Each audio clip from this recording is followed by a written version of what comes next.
حلقتنا انتهت ومشوارنا توقف هنا من قطار دقة أجراسه لنتذكر مشوار ذكرى.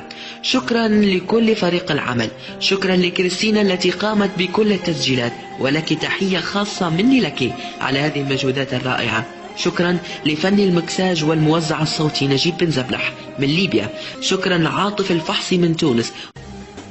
كما لا ننسى الشكر وتقدير واحترام لجود قرضاب من ليبيا، ومصطفى العراقي من العراق، وأماني من مصر.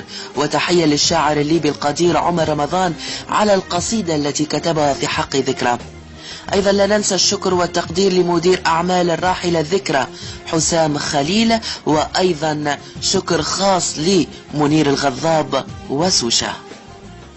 وشكرا لكل فانز ذكرى على صفحتنا الرسمية ذكرى أميرة الضرب العربي كريستينا. وشكر خاص للمصمم الصور من تونس عادل بالقاسم، وشكر للمصمم أيضا الجزائري يوسف.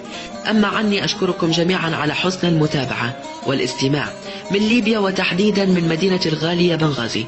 كنت معكم أنا منتصر الساحلي.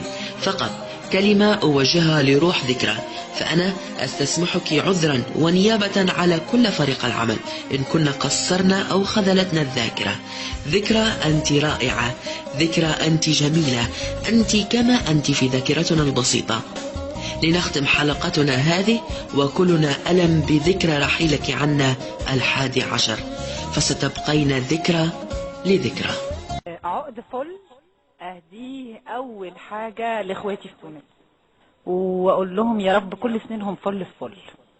هتكون برضو قريبة منها ياسمين اللي هي بنعمل منها حاجات كتيرة في تونس، عقود ومشاميم كده ومشموم الفل ولا مشموم الياسمين. فأهديها لمين؟ أهديها لكل أصحاب والناس اللي قريبين مني واللي بحبهم. دي بقى زنبقة بيضة. أهديها لمين؟ أهديها لمين؟ أهديها لمين؟ أهديها لكل الناس في الدنيا، ما هي بيضة. أهديها لكل العرب، رمز للسلام ورمز للمحبة، ويا رب بقى نحب بعض.